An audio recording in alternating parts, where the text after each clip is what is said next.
All right. Thank you. I would like to call this Public Safety Committee meeting to order on, oh, we can hear us all over the place. 4:56 p.m. on Wednesday, January 21st. To my right, Alderman Smith Brown, are you here? Present. Thank you. And to my left, Alderwoman Conti, Present. and I am here. Thank you very much. Do I have a motion to approve today's agenda? I move to approve the agenda. Second. All in favor, say aye. Aye. Thank you. Motion passes. Next up on our agenda is election of chair pursuant to City Code Section 2.16.120. Are there any nominations? I move to nominate Alderwoman Carmen O'Neill as our chair, Public Safety. Is there a second. All in favor, say aye. Aye. Great. Thank you so much. Welcome to everybody that's come. Welcome to 2026. Thank you very much. We have three updates this afternoon, starting with Annapolis Fire Department. If you would like to come forward, introduce your crew, and we'll be getting rolling.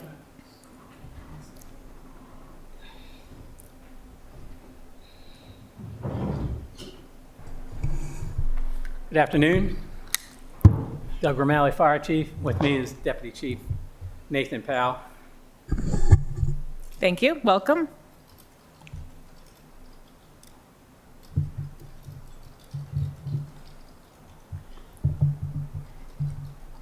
You can go to the next presentation. You can get started anytime you would like. Thank you. So the chair had asked us to answer three questions for this meeting today, so we'll give you a little brief. But basically, we'll go over our goals for the next 5 years, how you as the Public Safety Committee can assist us as we move forward, and how to communicate between us and yourselves and what the best manner to do that is.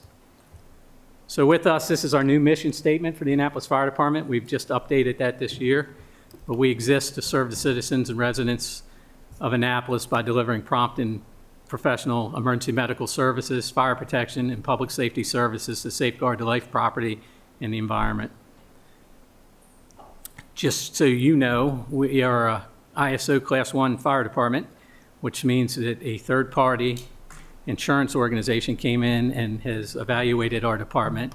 We are only one of 3 Class 1 departments in the state of Maryland, and one of only 388 across the United States, and there's over 30,000 fire departments. So we are in that high percentage of Class 1 fire departments across the nation, and the city should be proud of that. We operate with a $27 million budget. It's basically broken down into this year's budget was that.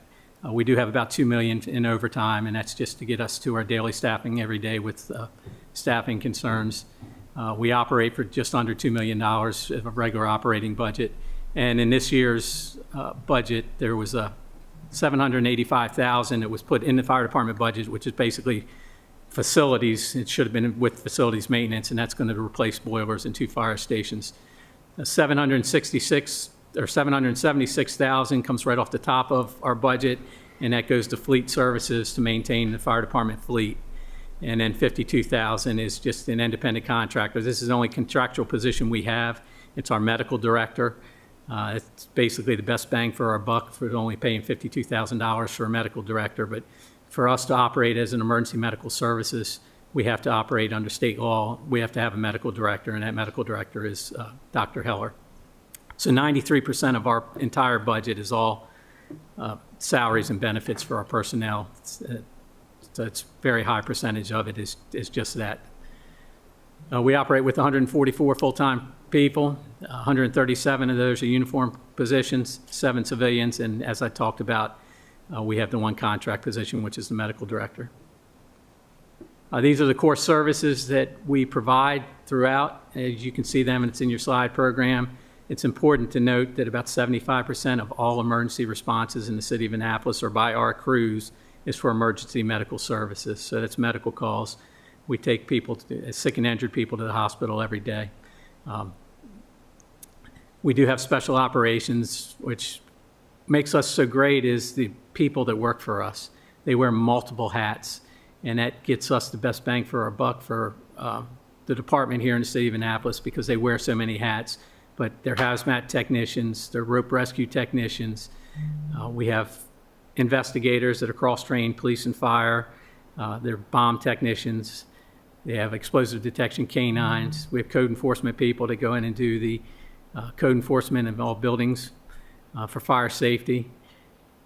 We also operate public education, go out here and educate the public on the needs there. One of our biggest programs is the Your Life Matters programs, which is the hands-only CPR and the Narcan administration. We have bike medics for special events.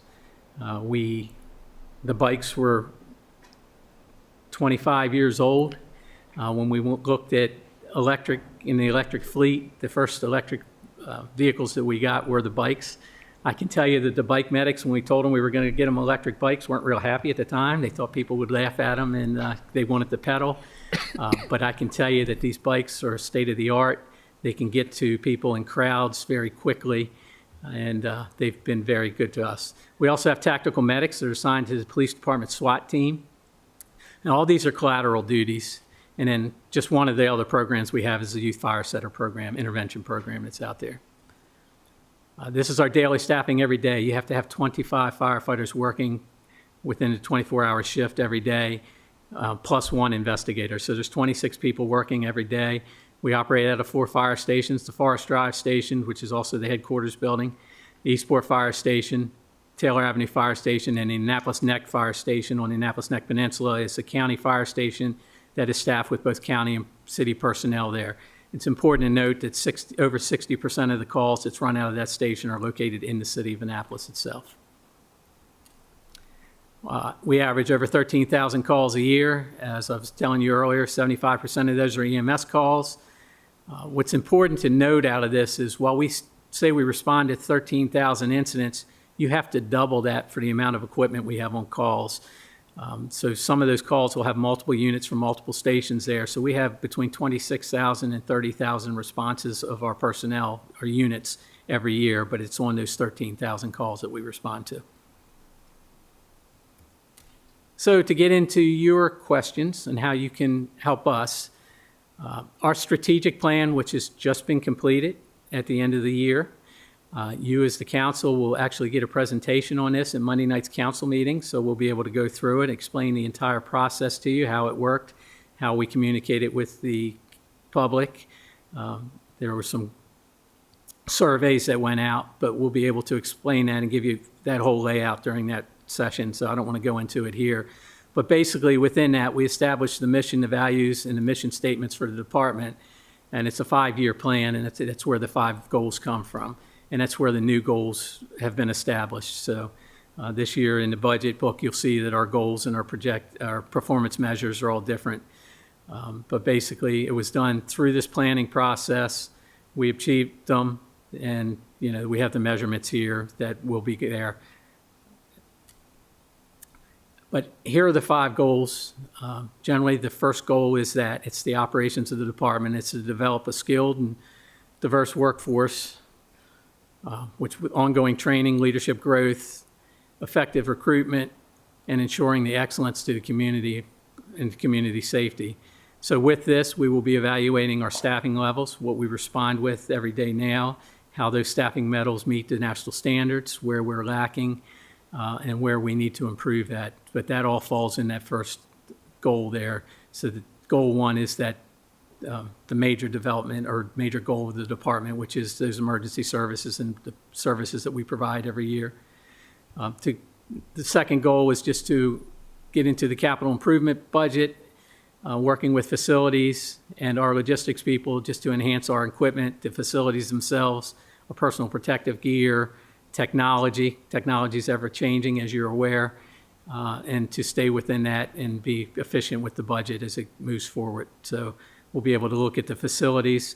There are major improvements that are already out there in the current capital improvement budget with some changes to the stations. the long-awaited restroom facility upgrades at the Eastport Station and the Forest Drive Station that some of the council members that have been here for a while have heard about for years and years is actually going to start at the end of this month or the beginning of February. So we met with facilities maintenance today and the engineer, and they have guaranteed us that that project is moving forward. So we're very happy to see that move forward. But with this 5-year plan, we'll continue to look at what you'll see in the upcoming budget, some of the upgrades to the stations, which includes the engine bay floors, continuing with our safety programs, which goes into the next one, and any other facilities upgrades that are needed there. The third one is to enhance the health and safety and wellness of our people. That's the most important to us, is the safety of our personnel and their well-being. We've had a shift in the fire service where we've gone from cardiac-related issues are the #1 killers of firefighters and paramedics throughout the United States to now it's cancer. And cancer initiatives that we've been moving forward over the last few years, we're going to continue to enhance that, enhance our health and wellness of our personnel. Chief Powell here was instrumental in helping move along our mental health program in the department, which also has peer support. We continue to move that forward, and we actually have a doctor on staff that we have contracted with that helps us with our programs there. But it's the mental health of our people, the physical health of our people is important to us, and it's the safety. And we want to make sure all our personnel go home every night to their families or after every shift. The fourth one is, it says to develop a community engagement program. It really means enhance our programs. So we're going to look at the programs we have out there now and to continue to move forward. And with statistics, we'll know which programs should be at the forefront. But as I said earlier in the program, right now, the Your Life Matters, that hands-only CPR and Narcan administration is probably the biggest program we have that's getting out there to the public, because we know an out-of-hospital cardiac arrest, your survival rate every minute decreases without early onset CPR defibrillation. So as many people as we can train to get involved, start doing compressions until we can get medical staff there, is going to increase saving people's lives. And then the fifth one is just to move back towards the international accreditation. But that's a long-term plan. There's some money involved with that, but basically having the accreditation agency come in, evaluate our programs, and go back to the accreditation process. Several years back, we looked at the accreditation compared to the ISO rating. Chief Stokes at the time felt it was best to pursue the ISO rating over the accreditation because that affects the insurance rates for the businesses and the residents in Annapolis, and we were able to increase that. We originally were moved up to an ISO Class 2 department from a Class 3, and then we moved on to an ISO Class 1, so it's very good. But how you can assist us, really dive into the strategic plan once you get it, understand where that is coming from, how that's working, and what the goals are of the department. Provide us your input and your support throughout. You'll see several budget enhancements come across. You've got some tough decisions throughout the city, but we hope that you can really look into that and look into the public safety needs and where we need to do there. And then to just endorse the recommendations of not only that, but your recommendations on the council of what you would like to see done. And the third one is your interaction with us, the question you had there. This is how we operate. This is the flow chart. But obviously, the communications of our monthly meetings and any questions you have going back and forth through the committee and through the chair to me, we can answer any questions you have. Short and sweet. We wanted to keep it short and sweet and see if you had any questions. Appreciate that. Thank you so much. That was really informative. I do have two questions. My first one is, I heard a fire statistic that said that routinely we are assisting other jurisdictions more often than they're assisting us. Is that true? So our mutual aid program, or automatic aid, is set up with Anne Arundel County and Naval District, Washington, that we send the closest units to the scene. Historically, throughout the time period, 2/3 of our call incidents are in the city of Annapolis and about 1/3 are outside. It varies. we do provide a lot of support to the county, but this Annapolis corridor is one of the busiest for medical calls and busiest in Anne Arundel County. So there's three like hot spots in the entire county. The Annapolis area, which includes the Parole, Riva Road, and Edgewater area, Glen Burnie area, and then there's a small core group out there towards the Wall Chapel and the Severn area, and that way out towards Crofton. But we know that they're the hot spots, they're the busy parts of the county, and we continue to operate with our counterparts to look at that. We constantly, and through this process of the strategic plan, we're going to look at how that works and if there's some other areas where we should be having our counterparts provide the service that, maybe they are 30 seconds closer, that type of thing.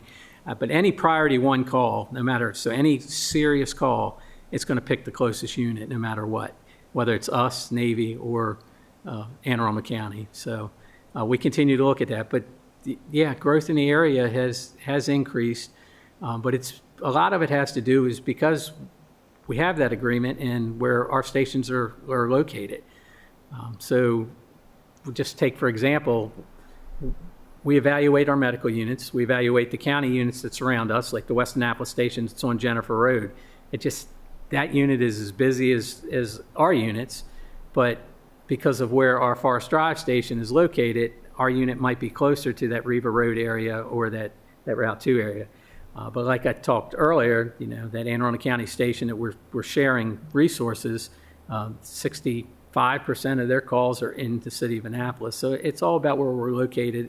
We're constantly looking at how we run them, these incidents, and we constantly meet with our counterparts in the county to discuss options there. All right. Thank you very much. Are there other questions? Hey, how y'all doing today? Oh, we're good. Wonderful. So thanks for all that you do. I will always say that. Thanks to our public safety teams for joining us. One of the questions that I know in the public that I have seen is this division amongst our fire leadership as well as our fire union. What can you share today that would alleviate any of those concerns and just show the direction that we must go in, which is unify and just protect our people who are serving and protect those that they are serving as well? Well, I wouldn't necessarily describe it as a division between the fire department leadership and our staff or the union. I imagine you're talking to the social media posts that are out there. There was a study done by the International Association of Firefighters a year or so ago, which talked about responses. We continually look at not only their study, but look at the statistics that we have. That's part of this strategic plan. And by going with the outside vendor with the strategic plan, I didn't want it to be the Doug Romali plan. I wanted it to be the City of Annapolis Fire Department strategic plan. And that's why we ended up going with the outside vendor to assist us with the strategic plan. But in that, we're going to look at those responses. Basically, what it boils down to, and Chief Powell can join in, and actually in the back, Chief Ortlieb, Battalion Chief Ortlieb, who is our planning chief that does a lot of our statistics, can also have some input. But what it boils down to is there's an NFPA standard, there's a national standard out there that recommends 4 people on suppression pieces, which means, and to just so you understand when I talk about a suppression piece, so we run an engine company, which is a fire engine, which is a pumper, which has water on it. That's the one that has the hoses on it. Then we run a truck company, which we call a truck company, which is a ladder company, which has multiple rescue resources and ladders. That's basically the ladder trucks you see that has the driver on the front and the back. So when we talk suppression pieces, that's the equipment that we're talking about.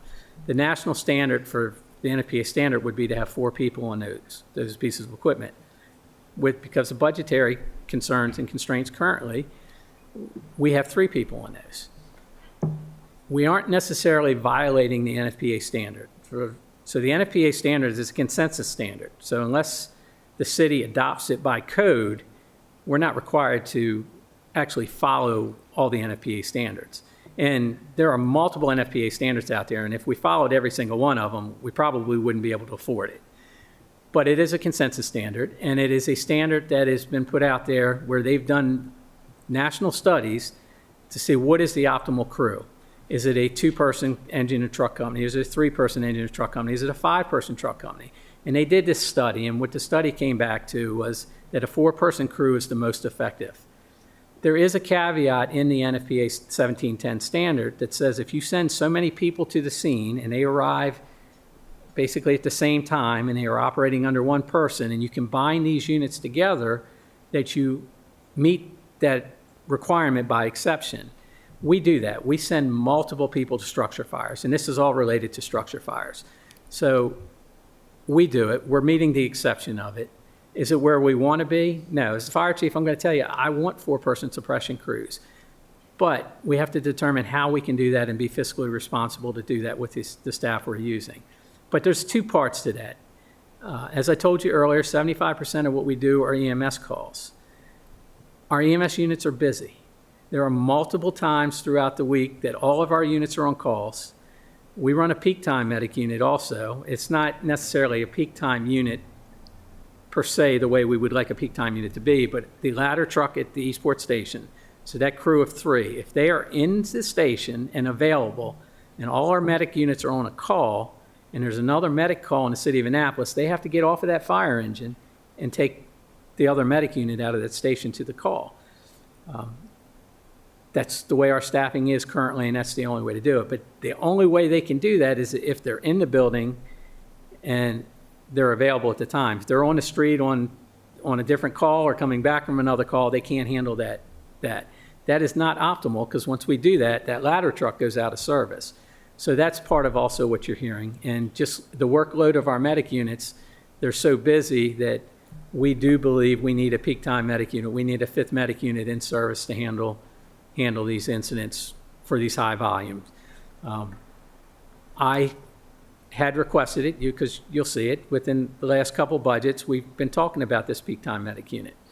Originally, it was looked at as a 5-day-a-week unit, 40 hours a week, probably whatever those hours we decided there. But after looking at the statistics, and we got some pretty good statistics on it, we looked at the peak time hours, the hot spots, from that original plan for this peak time unit, and looking at the growth and what we're getting in the city, it needs to be a 7-day-a-week unit, probably 12 hours a day. But eventually, it'll have to be a 24-hour unit. We've seen a lot of housing increases in the city. Some of that is tied to what you can build in the city for single-family homes, is tied to the school capacity. Because the schools in the area are at capacity, we're seeing a lot more 55 and over communities. Basically, the statistics are showing us, though, the 55 and over communities are starting to utilize our medical resources more. And we have several coming in. We have another one coming in on Edgewood Road, and we have the the villages of Providence Point coming in at Forest and Spa there. So, those communities are being added. We're seeing other development there. So we know this additional medic unit will have to be a 24-hour unit at some point. But we got to get it started, and we think that this peak time unit is the way to go at the current call volume. But there's 2 different things that you're seeing out there, and they're being combined together, and we really need to weigh that out and look at it, and that's the 4-person crews and the peak time medic unit, and how we can have this done. And even the firefighters themselves know that the city can't afford to do this, especially do it overnight. So I think they're just looking for some sort of phase in to see how we can start doing it, because we haven't really grown our minimum staffing. Our minimum staffing increased 6 years ago, went from 23 people to 25 people. That allowed us to do the peak time, that medic unit with the truck company, but the truck company wasn't staffed fully at that point. So we were able to put the truck in service. A part of that was, and this was during COVID and that time period, they knew that they would have to get off that truck and get on that medic unit. It's just not operating as efficient as we would like it to be because of the way we're doing it, and we think we need a crew for that medic unit. So I hope that answered the questions. If not, we can go more, but I know you have some other stuff you want to get into. Yeah. Do you have a question? For the All right. Yeah, thank you for that. The last thing, if you can share with the people who are listening, maybe, if there's a fire up the street or there's something going on, I just saw ambulance coming on down my street, and I'm concerned, how could I know within the next hour, 2, 3 hours what happened? If that's public information for people to look up online, is there an app? An app that they can download of some sorts? Any information you can share with the people who may wonder how they can get that? So we have, over the last year, I've detailed a captain from the fire marshal's office into our, basically to be our lead PIO to get information out there. And I believe that information is getting out there better than it ever has before. Sure, we still need to make improvements, but there are, Pulse Point is a program, it's a free program out there that you can sign up for, and that'll basically let you know if there's an incident in the area around you. It doesn't give you a lot of information about it, but it'll tell you if it's a medical call or a fire. So that app is out there, and our Facebook, our Twitter pages, we constantly improve that every day, and we're getting better at getting that information out there in real time that we can get out there. Obviously, we've only got so many people working, and we've got to handle the incidents. But what I can tell you is that no incident within the city or Anne Arundel County or the United States Naval Academy, whether our units are busy or not, there's not an incident where somebody calls 911 and nobody's going to show up. That's why we have mutual aid programs. That's why we have automatic aid programs. And we're going to continue to get the closest people there as quick as possible. It just happens that a lot of times there are multiple calls going on, and we have to bring resources from farther out. Great. I appreciate that. I would like to acknowledge Frank Thorpe from Ward 8. Do you have any questions, Frank? No, thank you. I just appreciate being here to listen. Thank you. Thank you. We appreciate you guys coming. If I could just add one last thing. My Deputy Chief of Operations here, Chief Powell, will be retiring February 1st, so this is probably his last public safety meeting.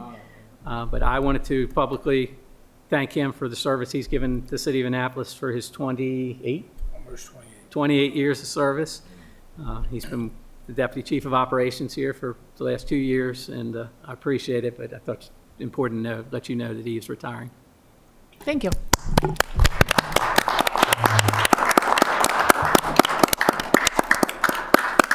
We appreciate your service. That pension system. All right. Next up, ID 1726, Office of Emergency Management.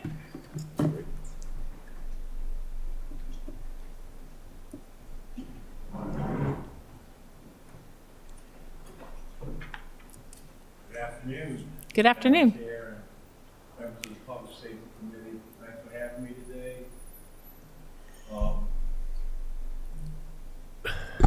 My mic is now on.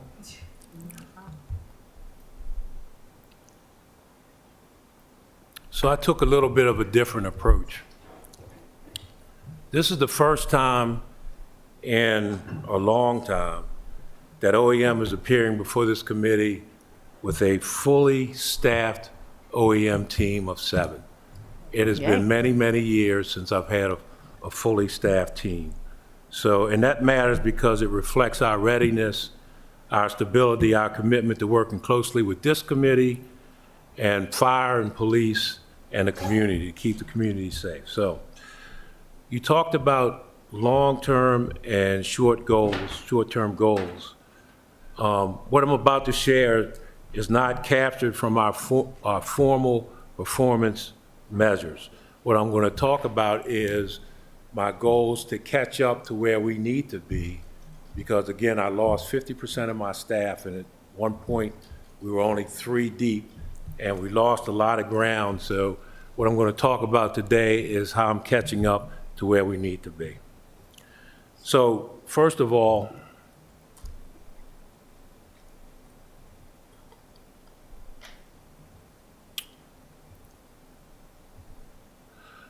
I want to talk about one of my goals to kind of catch up is our planning priorities. Before I walk through those planning priorities, I want to provide some context.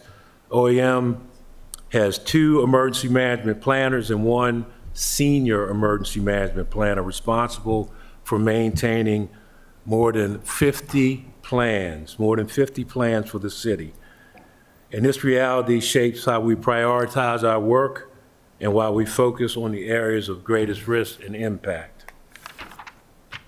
So, plan number 1 is Emergency Operations Plan. That's the granddaddy of all our plans.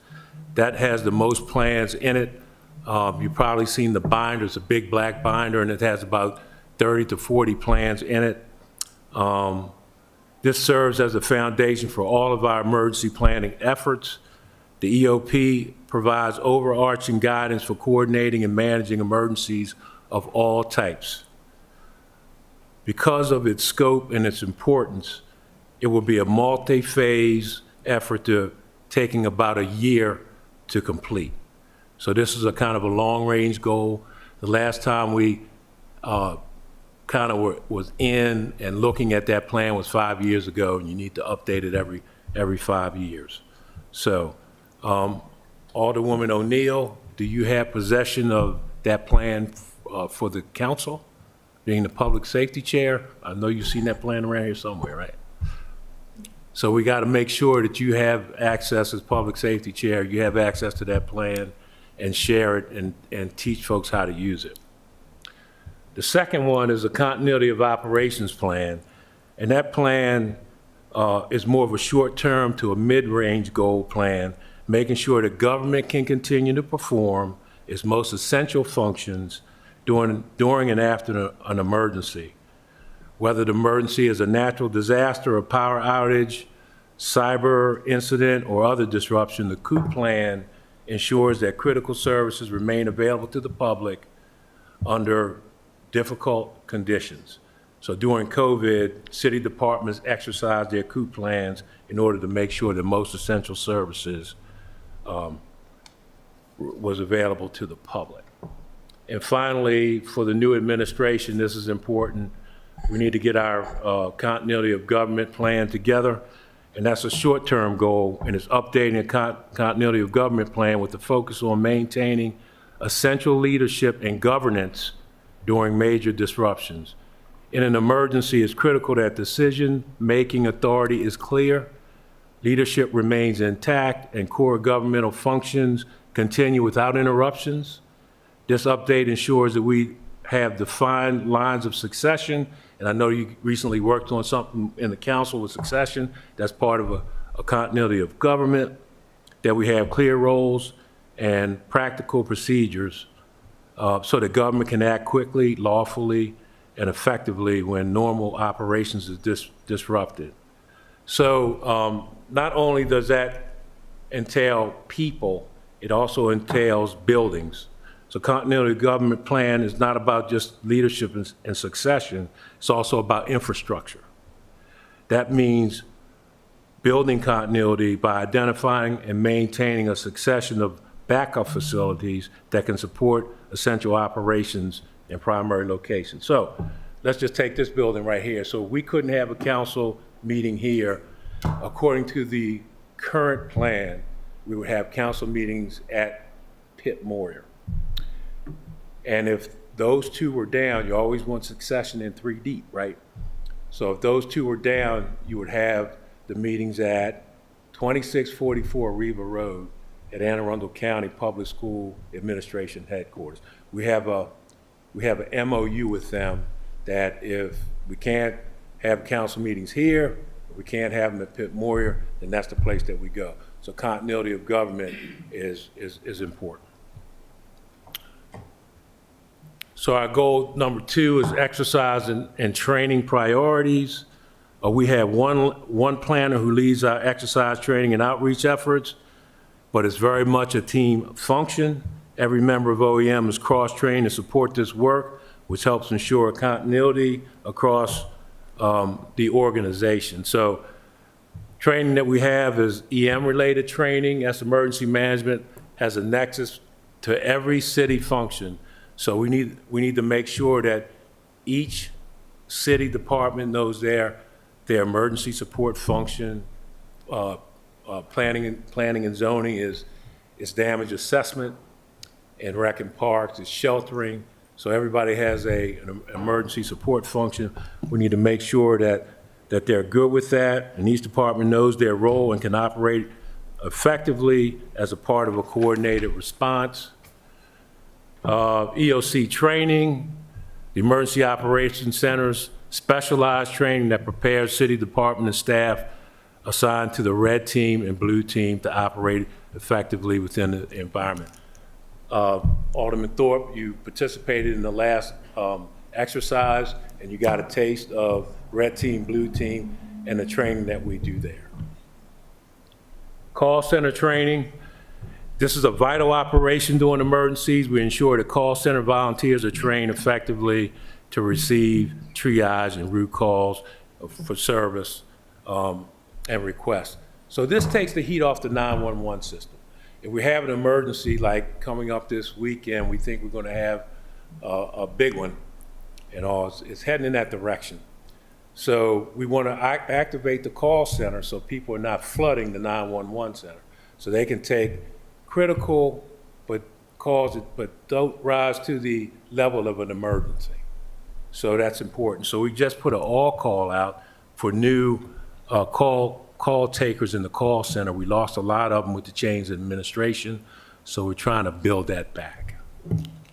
And corrective actions, basically that's after actions, after we have an exercise, after we have a critical response to an incident, emergency, disaster, or crisis. We always want to critique it, and we always want to look at critical actions and corrective actions because we want to know what we do good, and we want to stick to that. And then if we don't do well, then we want to improve. So we want to make sure that happens. So how can you help me? So funding for emergency management has dropped drastically due to the position that the federal government has taken within the Department of Homeland Security. OEM has received no Homeland Security or FEMA preparedness grant funding in fiscal 2025. So we were doing pretty good, and OEM is the lowest funded department in the city. So we were doing pretty good. In FY23, we had $624,380 of funding that came in, and we do a lot with that funding. It just doesn't land in OEM.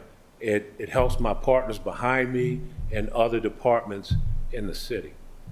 So in FY24, we had $583,735.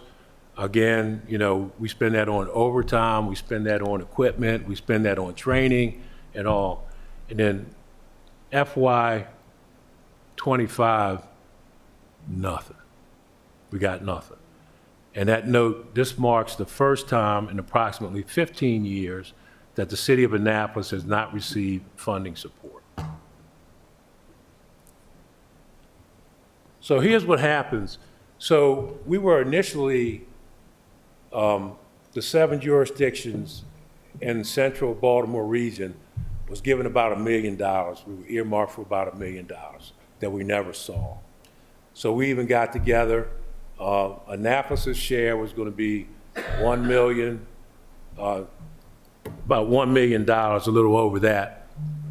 So we even planned out how this money would be allocated. So $300,000 would go to planners in my shop.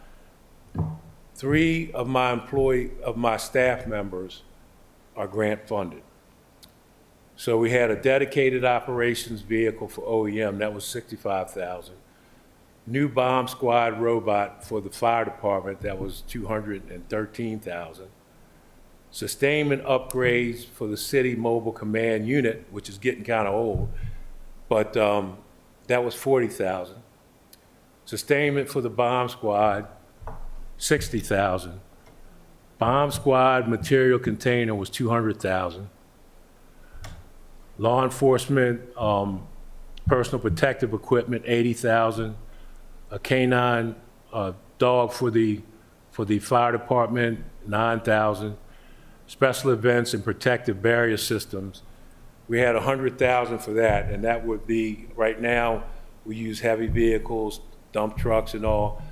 What we wanted to do is purchase protective barrier systems to do that work during special events. Hazmat response equipment for for the fire department, 21,000, and tech rescue, we had 10,000. So we were earmarked to receive this funds. They sent us a letter that we would, and who knew? It's in litigation, and more than likely, we might not see it. The probability is we probably won't see it at all. So again, how you can support me is that we need to think about how we invest in the Office of Emergency Management. It has been a good deal for many, many years. A lot of equipment you see in the police department, a lot of equipment you see in the fire department has been funded through Homeland Security grants, state Homeland Security, and other grants. We were pretty good with that. Even with the City Dock project, the $33 million came out of my shop. We haven't received it yet. We're optimistic about it, but yeah, all that comes out of my shop. So now, for the past 15 years, that's been great. Like right now, things are drying up. So we have to think about how we want to invest in the Office of Emergency Management going forward. So that's all I have, really. So how you can help me, again, is information sharing and echoing emergency management updates. You're going to see a lot of this weekend with this snow event that's coming on. Attend events and training like you all have. Keep that up. Encourage constituents to participate in critical EM campaigns that focus on whole community preparedness, and support our initiatives, our program, and our legislation. So I'll take any questions that you have. Thank you. I have two questions for you. Yes, ma'am. The call center training, is that open to people like councilmen? You did it? I actually saw one of the council members up on a dais take a mock call, and he did pretty good. Two of them, actually. Yeah. Two of y'all did it, and y'all did pretty good. So yes, that's open to the council. You take the training. Right now, we have an open call for people who are interested. The training's going to be in mid-February. Would love to have council members come and participate in that, because after all, a lot of it is your constituents calling us. Right. So that's Exactly. great. And my second question is, not having that $1 million funding, are we looking at altering the budget? How are we continuing for the rest of this fiscal year? So we're good. We're good until about the fall. Okay. If we receive nothing else, we're good till about the fall. But beyond that, we have to figure some things out. Okay. Good. Are there other questions? Hello. Yeah, thanks always. Sure. I have a couple of questions as well, maybe a few. We'll see. So the first one, primarily, it was actually something similar to the call center. Now we're doing it out of the kindness and the love of our heart, our idea, of representing the people. But for someone who's maybe younger, who's interested in doing the calls, and they ask, well, do I get paid for it? What do you say to them? Is this a volunteer role? Well, we have never taken someone who is not in Annapolis city government. So that's an avenue we have to explore and all, because I was approached by someone who was interested in volunteering in OEM, and we had a discussion about taking somebody out from outside of the government. I'm open to it. I'm open to it.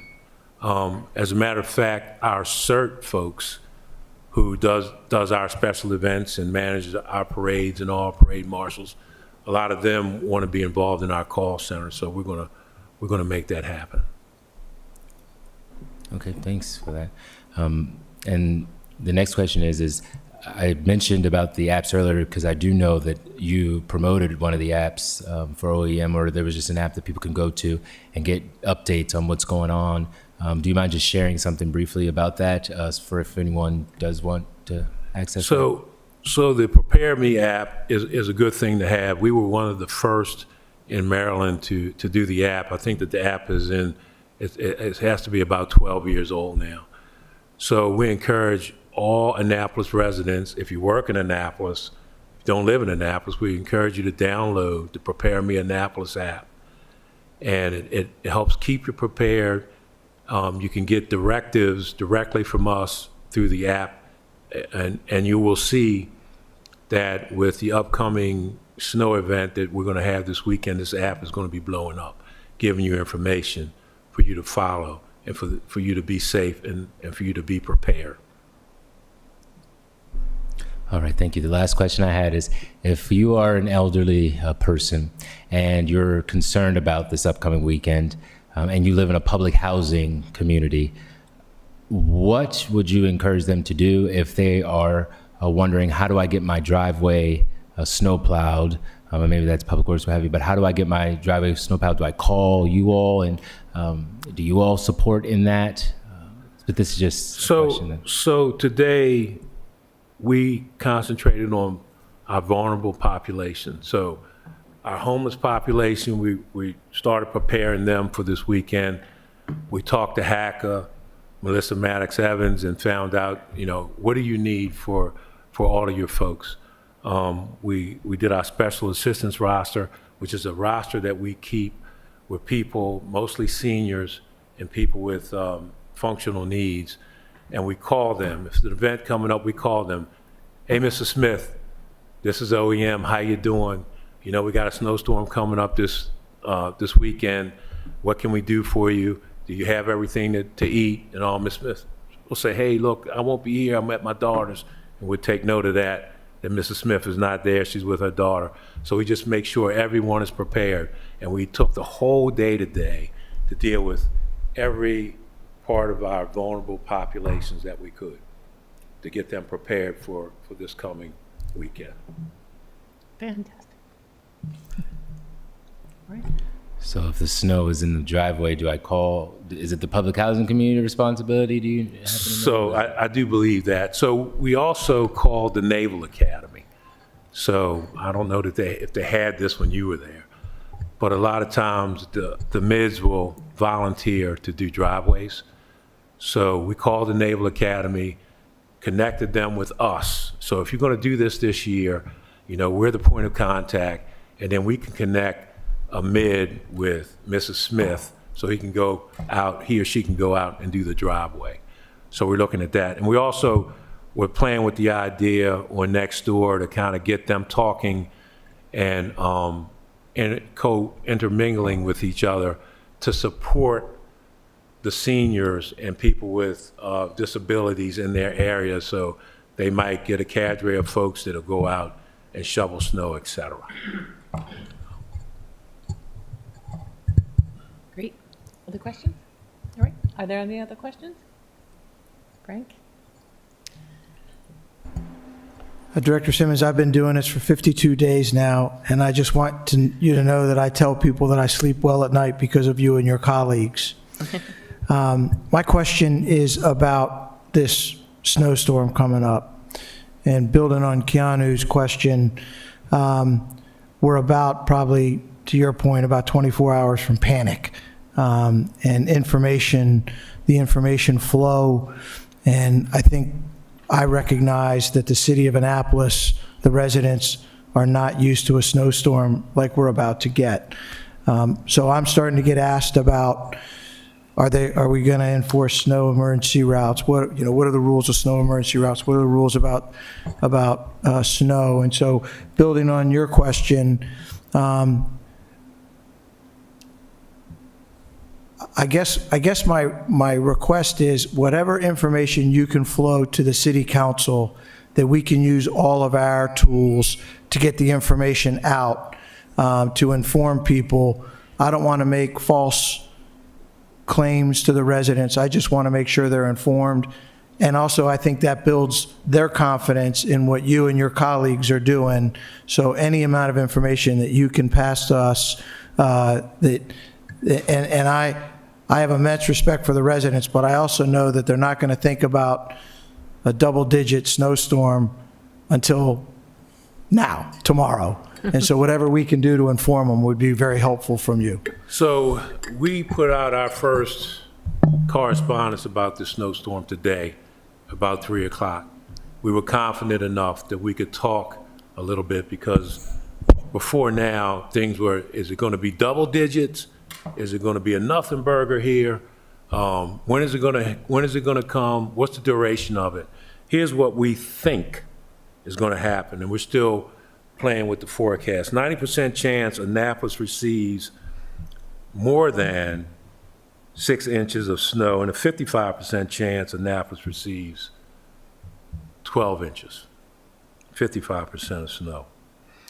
So we have a meeting with the meteorologist tomorrow at 1:30. That'll be myself, my colleagues behind me, all the departments who've been planning all week, by the way. You know, we have 1,000 tons of salt. We have a whole lot of brining fluid, and we'll be brining on Saturday night, and we have enough salt. So we've been getting our vehicles, our plows, and all the snow paths, so the residents can actually follow along where the plows are, where they've been. That's up and running and all. So we've been planning and doing things all week. And as I stated earlier today, our mission was to make sure the vulnerable populations were taken care of. So information will be a lot more fluid now. Now that things have tightened up, you know, we started out, it was like this, now we're tightening it up. And then tomorrow at 1:30, we'll be 48 hours out. And we're gonna be able to put out information with a lot of confidence about what's going to happen. So the 3 scenarios are that, you know, we'll get, I don't know, 5, 6 inches. The other scenario is we're gonna get significant snow, and on the back end, we're gonna get some, a winter remix, which is gonna cause the fluffy snow to get wet. And then we're gonna have low temperatures in the teens, which is gonna cause another problem. Again, I'm saying scenarios, I'm saying this is not gonna happen. And the other scenario is snowmageddon. So we're narrowing it down. Again, 90% chance that Annapolis receives more than 6 inches of snow and all. And the thing that worries me more so than the snow is that polar vortex behind it and all, because we're looking at Tuesday being 0 degrees and all. So with Annapolis has a cadre of about 25 homeless folks, we got to make sure that they're sheltered, not only overnight like we do, they have to be sheltered in the daytime. So we're making arrangements to make all that stuff happen.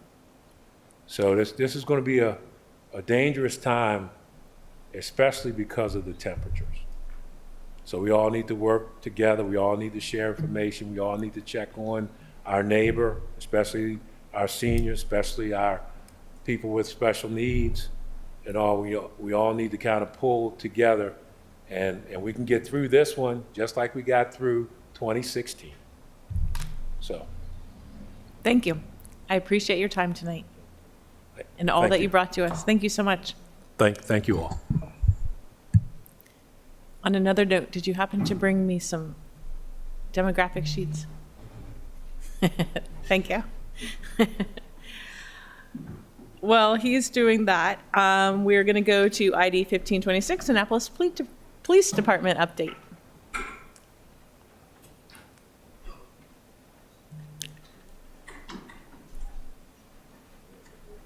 Welcome.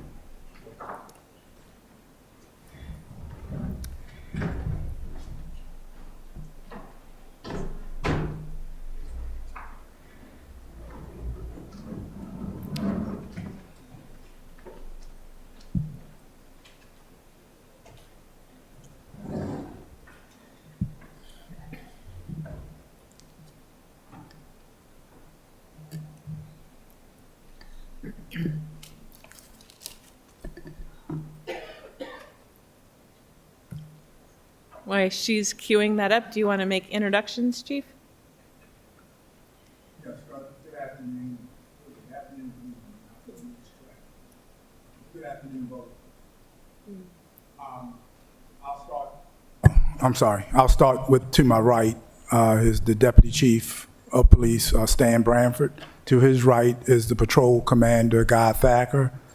To his right is the Administrative Commander, Captain Amy Miguez. And to her right is Professional Standards Manager, Director, and that's Lakeisha Blue. To my immediate left is Operations Commander in charge of detectives and community outreach, and that's Captain Lamar Howard. I don't think I missed anybody. While she's getting ready, we're still working on our goals and objectives for 2026, which will be born out of our strategic plan. We're in a 5-year cycle. We had an Annapolitan resident, Bob Watkins, worked with us 5 years ago on our strategic plan, and he did a phenomenal job. We were able to extrapolate our goals and objectives from that. And so, you know, people put together strategic plans, and if you're not careful in your organizational structure, your goals and objectives can be diametrically opposed to your strategic plan. And something's the matter because you're moving in two different directions, and nobody can move in two different directions in a organization. So in short order, Madam Chair, we'll make sure that the full Public Safety Committee gets a copy of our goals and objectives when they're finished. And one of the main reasons why we haven't had our goals and objectives complete by today is because all of my time personally has been working with the CALEA, my CALEA people. We were up for our 2-year remote web-based review, and I'm excited to report that today we got our report. We did outstanding. We had 47 standards that we had to prove to CALEA, Commission on Accreditation for Law Enforcement Agencies, for those of you who may not know what the acronym stands for. And out of those 49 standards, we've completed all 49. We had a glitch with 2 standards, and it wasn't that they were correct, but it was a matter of wording problem. So we corrected them, and we're in full compliance for our 2-year remote web-based assessment. We received a letter from CALEA praising the efforts of Officer Melanie Williamson, Kayla Ziegler, who lives in Germantown, and she's from Annapolis, and then Sergeant Tanya Hernandez, who is the supervisor. So I know that a year and a half ago or so, there was a bone of contention that we were out of compliance with CALEA. We've been in compliance now for almost a year, since last March. But the CALEA standards and the direction we're moving in has been phenomenal. So I just want to give kudos to the men and women of the Annapolis Police Department, in particular the people who I just named. I'll move forward to talk about our goals and objectives. Even when we get them, our strategic plan is not going to change radically from what it's been in the past. The reason why it's not going to change radically from what it was in the past is because those are the things, number one, that the community expects from us. And number two, they've been very successful in mitigating the level of violence in the city of Annapolis. We're not violence-free, but the levels that we've seen are far less than most jurisdictions in Maryland. And I'm confident to say that publicly. You're going to find very few jurisdictions, if any, whose crime rate is lower than ours. And so I'd just like to call your attention, 4 core areas of my administration as chief of police is, number one, community engagement and outreach. And that consists of the Police Athletic League. It consists of, my glasses.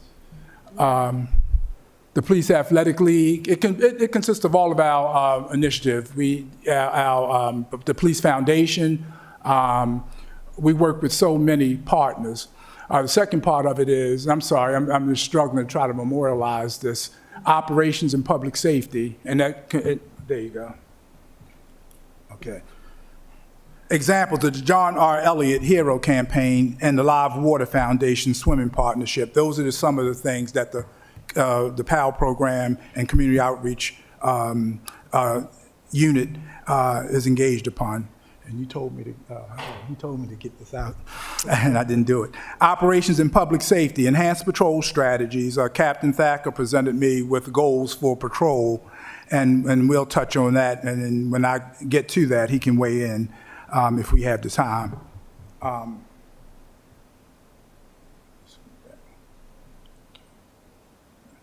And the second part is the regional task force, and that's HIDTA, high-intensity drug trafficking area. That's the ATF. These are federal partnerships. The alcohol, tobacco, firearms, and explosives, and the third most important one, the importance of no particular order, but the third one, I should say, is the U.S. Marshal Service, to give you some example. And then the third pillar is investigations and support services. And that's, we're still striving to have the most cutting-edge advanced technology in forensics. Of course, continuing in that vein to partner with our federal agencies in that area and in enforcement, and then provide the best victim services and victim advocacy that we can. And of course, the last one is professional standards. Professional standards consist of, and I'll just paraphrase, just not read from that directly, but one of the most important parts of our professional standards is the Police Accountability Act of 2021. And that's legislation enacted by the legislature, the Maryland General Assembly, that governs under what circumstances, when it comes to discipline, that the police department must embark upon. And of course, the history of that is in the aftermath of the George Floyd in custody death back in 2020. And there was a big push on in America to improve policing. And Annapolis was no different than most legislatures across this country to demand police reform. And basically, there's two components. It's the Administrative Charging Committee and the Police Accountability Board. Administrative Charging Committee, once we investigate an incident of misconduct, we forward it to them. And I'm paraphrasing, and feel free to jump in if it's something that I missed. It limits what the chief can do. Once there's a sustained finding, the only thing that the chief of police can do, if it involves the public, not internally, discourtesy, use of force, those kind of things that affect the public. The only authority that the chief of police would have is to increase the punishment, not lower it, once it's determined by the ACC, the recommendation. We have to, that recommendation is legal and binding. The only thing that theoretically I can do is increase it, not lower it. Did I miss anything? Okay. And those are the core, core value, the four core areas. What we're going to do, we're looking at currently our policies and procedures, particularly the hot topic and the elephant is always in the room, immigration, customs, and enforcement, AKA ICE, and what our role is in dealing with that very hot topic across America at this time, and the short version of that is we don't enforce federal law. The only time you will see us get involved in ICE if there's a warrant, and I'm not talking about a immigration warrant, but say, for example, I can give you an example better than I can explain. If somebody of Hispanic descent commits a crime, a robbery, a murder, a rape, a state crime, they're subject to the same prosecution as any other ethnic group, anybody. But what we don't do fundamentally is we don't detain them because we suspect that they have an immigration warrant. We don't target them, because of their last name or the area of the city where they live in. We treat them as we would treat any other citizen. If they come to us, for example, as victims. If they want to report a robbery or a rape or any other serious offense, then we treat them like any other citizen. We take the report and we refer them to the proper authorities if we don't take action ourselves and secure an arrest warrant if a suspect is identified.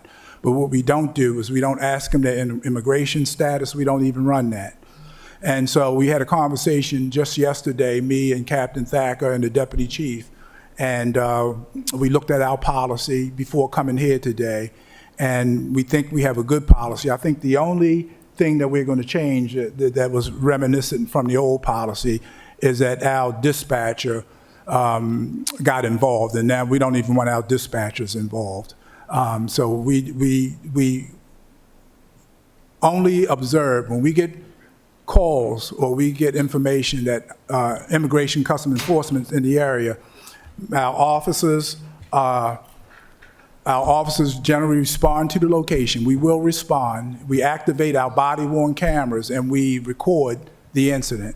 If the incident gets out of hand, either the ICE agent becomes a victim of serious assault. Of course, we can't stand by and watch an assault or murder, so we intervene. If they are acting inappropriately and aggressive, we have a duty to intervene, and we take our guidance from the Attorney General's office. We have a guidance for interactions with federal law enforcement, particularly in ICE, and then we are being guided by the AG's office and state law. So, you know, when I plan on doing some public speaking about that subject, I'm not an immigration lawyer, but as a police officer, I know what I expect my officers to do and not to do. And basically, we are not out there looking for people who may be illegal aliens or, you know, we don't enforce civil ICE initiatives. We don't get involved in any of that. And once we turn them over, and this is important, once we arrest them, say theoretically, a person of Hispanic descent committed a robbery, and we charge him under state law for that robbery. Once we take them to Jennifer Road, a booking facility, and turn them over to the facility, then we're no longer the custodians of that purpose. They have to go to a facility and they have to meet with a judicial officer under state law and the United States Constitution. They have to get before a judge promptly. So we don't intervene. We don't call ICE and say, well, we have this guy. You may want to come take a look at him. We don't do any of that. We just, so whatever happens after that is beyond our authority. Our goal is, because we have Anne Arundel County has a central booking program as a part of the criminal justice process. Once we arrest them, we take them to a booking facility where they're fingerprinted, photographed, and processed through, and they go to the next phase, and that's to go before a judicial officer, court commissioner, and it's determined whether they're going to be held or released on bail. But we don't determine any of the nuances. Whatever they do at a correctional facility is beyond the authority of a police chief. Thirdly, before I keep moving on, our crime is down significantly, and I'll have Captain Howard to talk about that in a few minutes. But I want to address the thing. I addressed it. One, the goals for the department is to focus on those 4 areas for 2026, and we'll be more specific in the near future. How can public safety, what can the Public Safety Committee do to assist us over the next 4 years? Many of you, I know you by face, and I've met with you, and I've always feel good when we have a special relationship with our elected officials. We can't do our job without you. So if I can sum up what I hope that we can do is continue the relationships I've had with many of you. Some of you before you got elected, and now that you're sitting on the Public Safety Committee, we will try to do our very best to keep you informed and to be extremely transparent on the things that we can do without compromising the administration of justice. The more you know about us, and a lot of people don't get that. I don't believe in keeping information esoteric, only amongst a few people. Not everything's a secret. This department, I said it many times at this very table, it belongs to the community. It doesn't belong to anybody sitting at this table. It belongs to Annapolitans. It belongs to homeowners and people who live here. Well, you don't have to be a homeowner, but if you live here, you're entitled to know everything that you can know about the police department. I understand. We have incidents that occur, sometimes it's tough. I know my deputy chief generally responsible for notifying the council whenever we have anything that can potentially be a big media item. But the more we can educate and demystify the Annapolis Police Department, I know from my 43 years' experience, the more advocacy we have from the council. And so I can't expect you all to be engaged and treat us fairly if we withhold information from you. So it's not a one-sided street. And you'll find that anything that I can disclose or sit down and explain, I'm more than willing to do. In fact, most of you have to shut me up so you can get on about your day, because I don't mind telling you all the nuances of what we do. So that's the second thing. And then how do you prefer the committee to interact with the department? I believe is one of the questions sent in the email.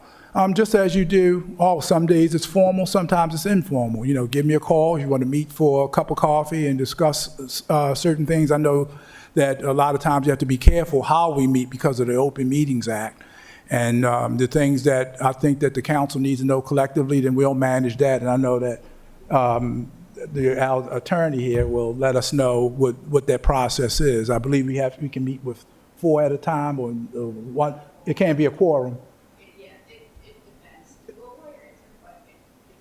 Okay. If you're talking about public safety with all 3 at once, then that is a quorum and that is about Okay, yeah. Yeah, not get confused by that. That's why I'm looking at you. So I would depend on you to let us know if we can meet Ms. that Berger, away. you have to turn on your mic. And so,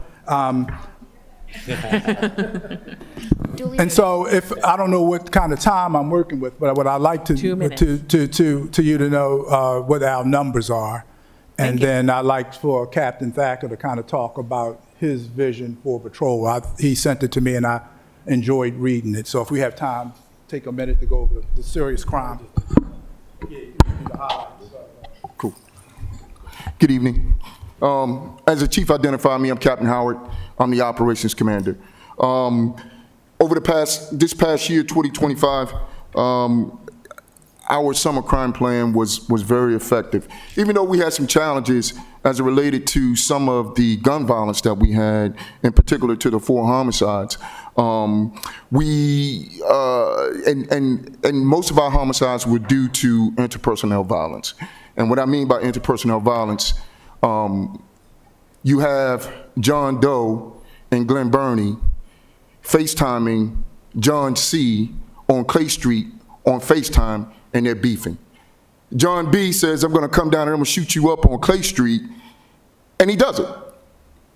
There's no way that we can mitigate that unless we have that information beforehand, before the incident happens. But post-incident, most of our deployments have mitigated retaliatory violence that is normal after the first incident. So just comparing to last year, well, I'll give you the last 4 years. So for homicides in 2022, we had 1. 2023, we had 9.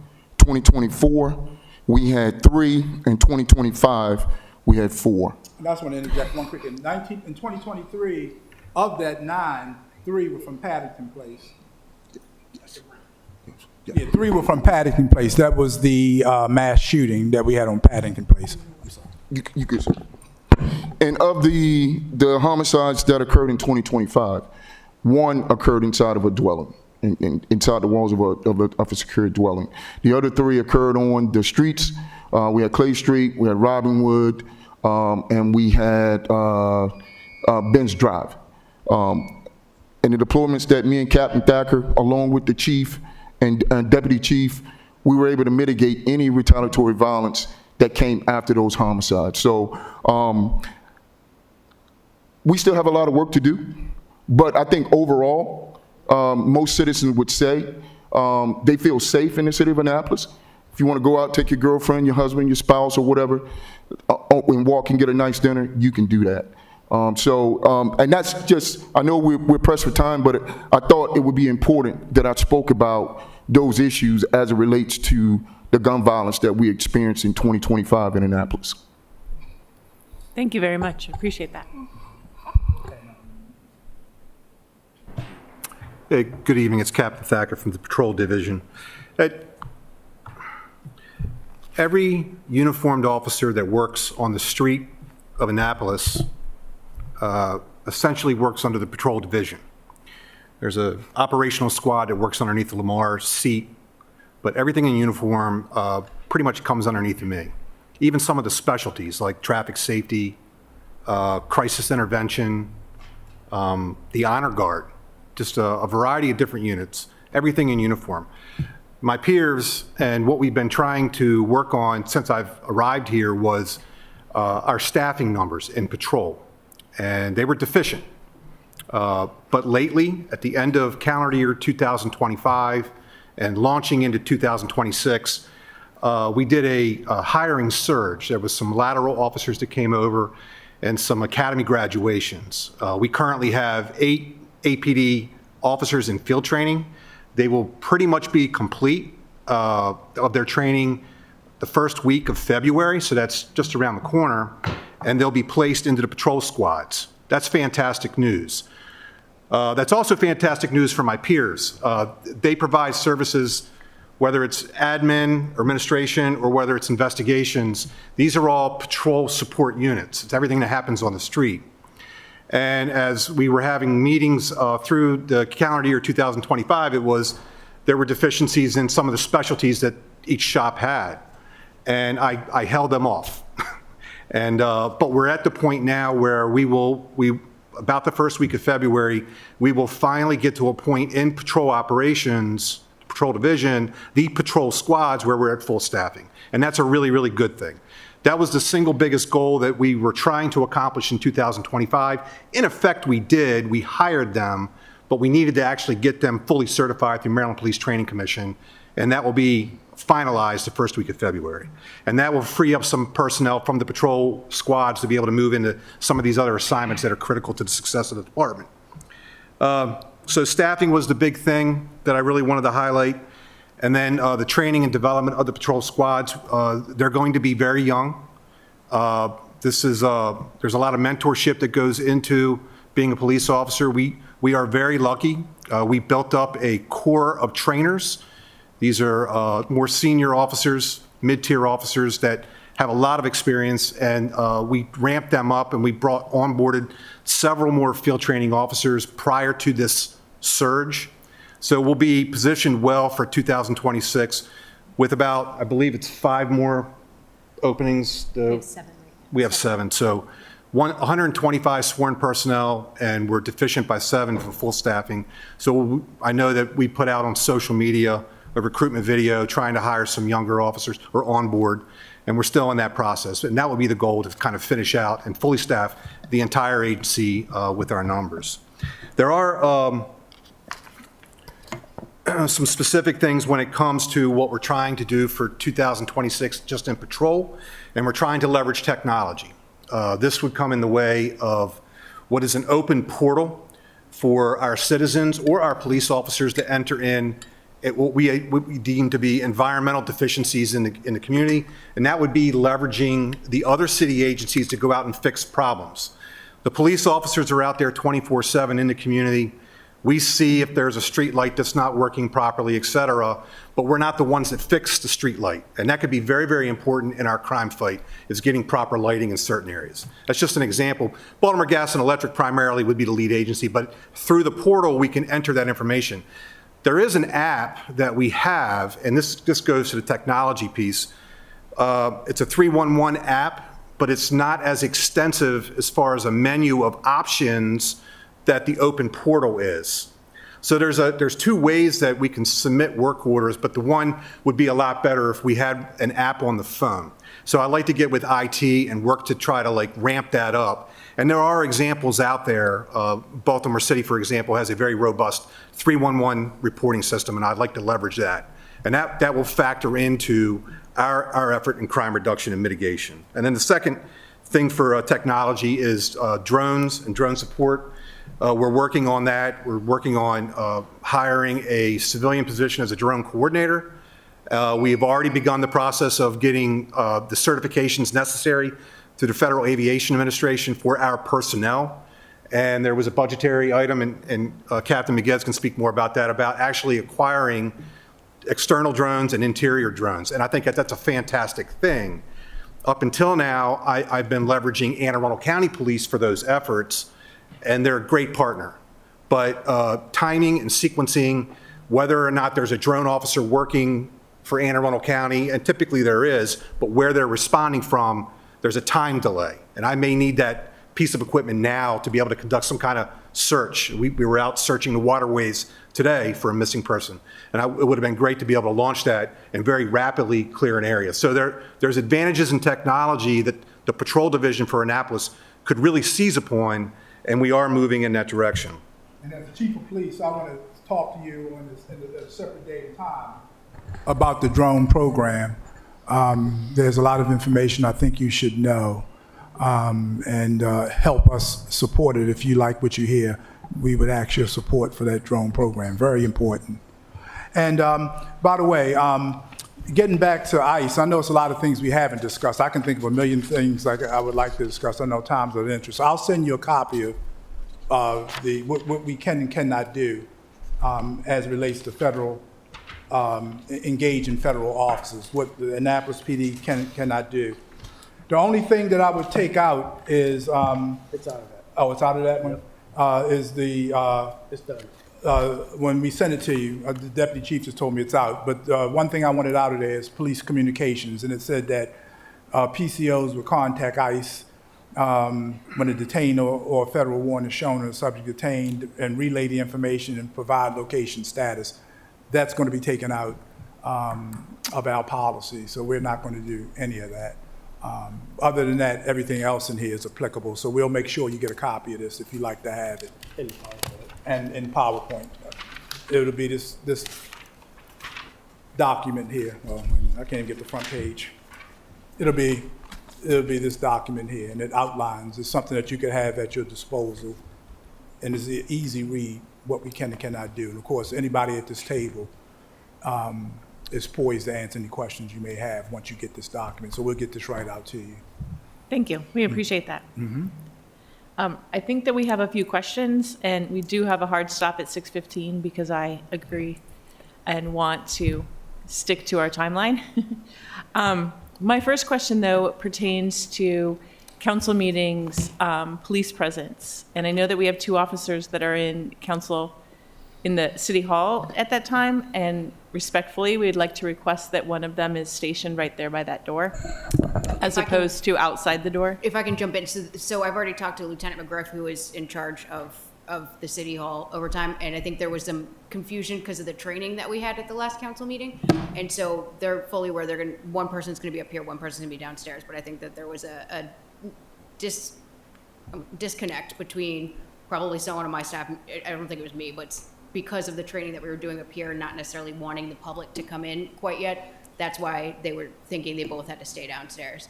But Perfect. Moving forward, they know one's going to be here, one's going to be downstairs at metal detector. Thank you. And we had that conversation with the chief of staff, myself, and Captain Thacker, and so we thought that was the plan going forward also. Perfect. Appreciate that very much so. You answered my other question. Are there questions from the committee? Hello. Hello. My people. Hello. Yes. Well, appreciate you all. I love to see the team all together. I got you. Thank you. Okay. So the first question I have is, if there's a concern at a public school, I know it's Anne Arundel County, but it's in Annapolis, this school, how could they, if at all, receive support for if there are any incidents with children walking home? Could they ask us to provide any support? How would that be for a principal who's concerned or wondering? Oh, absolutely. Oh, absolutely. Especially when it comes to children, and it's a definite. And I would hope that my command staff sitting at this table shares that same view. Anytime, I don't care what we're doing, if a child needs to get home safely, then I think it's our obligation, it's our duty to see so. So that's an easy question to answer. I don't know of any incident since I've been chief, that's been since 2019, where that request was made and it wasn't honored. And those requests were made, Alderman, in the past. So I do have a specific incident. If you remember, the bus company went on strike at one time before, and Annapolis PD, Danny Schmeichel and some of the community outreach, we actually provided vans to get kids back and forth to school safely. Some of the kids were taking a real long walk, which was unsafe. Some of the parents complained about it, and we actually made sure that we were able to pick those kids up and get them to and from school.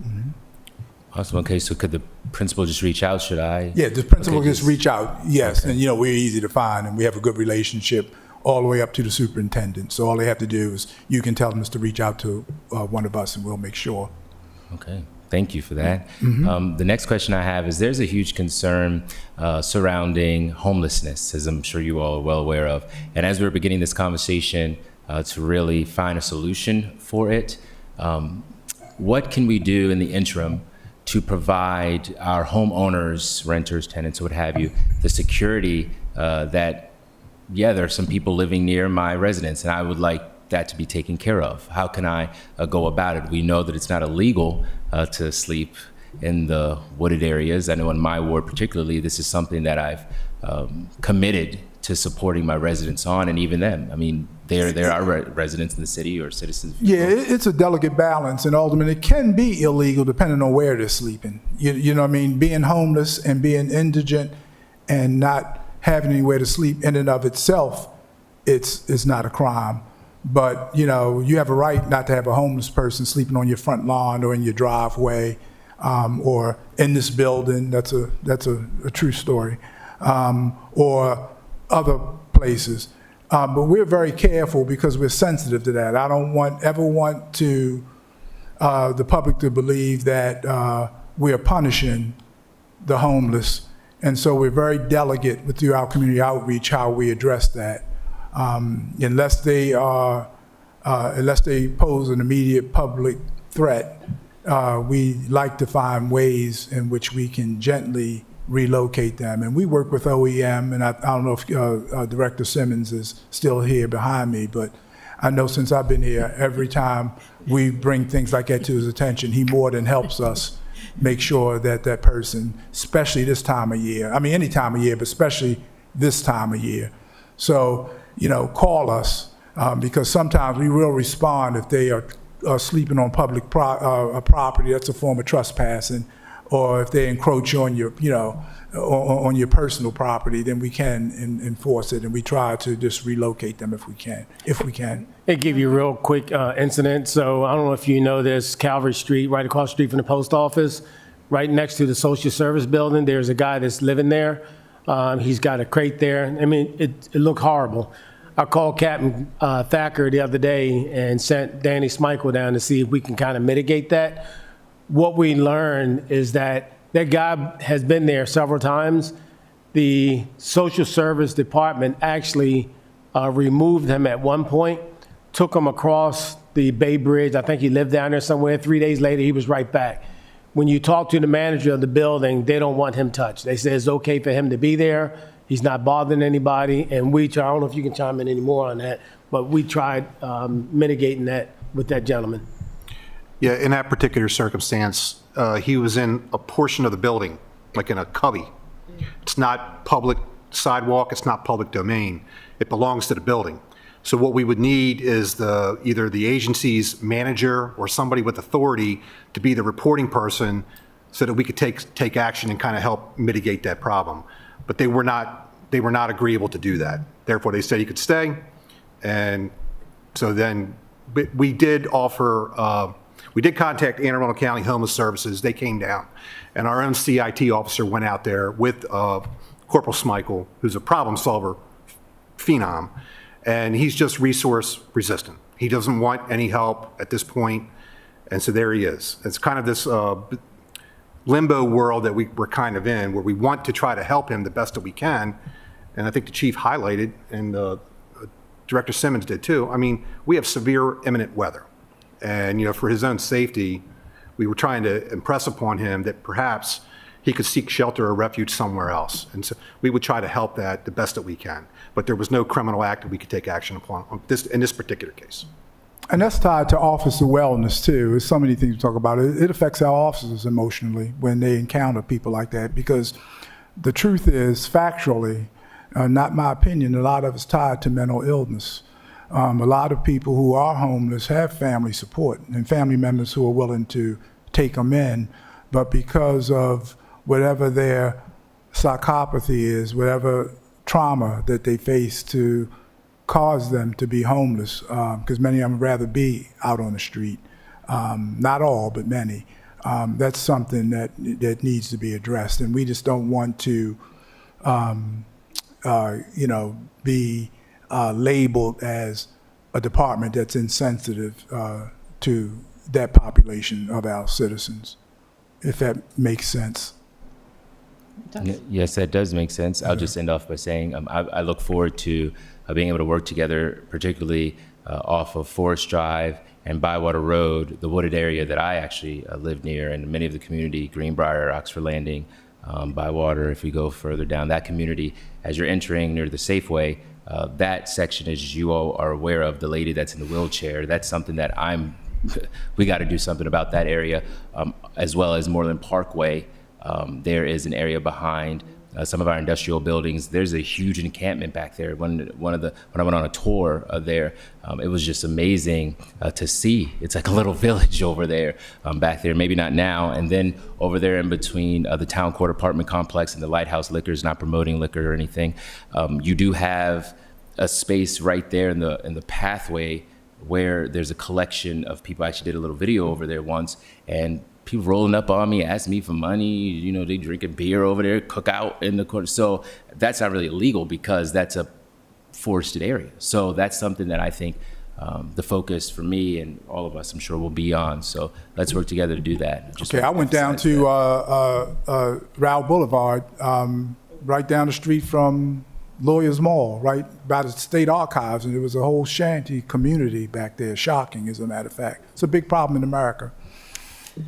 Thank you very much, and thank you. We can continue this conversation probably all night, identifying them all. I understand, ma'am. Thank you. I appreciate it. Thank you. I do appreciate your time, and if there are further questions, please direct them to the appropriate police department staff. The one thing that I would ask, when I first came on the council, I had an opportunity to spend a day at the police station. I was hoping to make it to the fire station, and I never did, but I'm going to plan that for this year.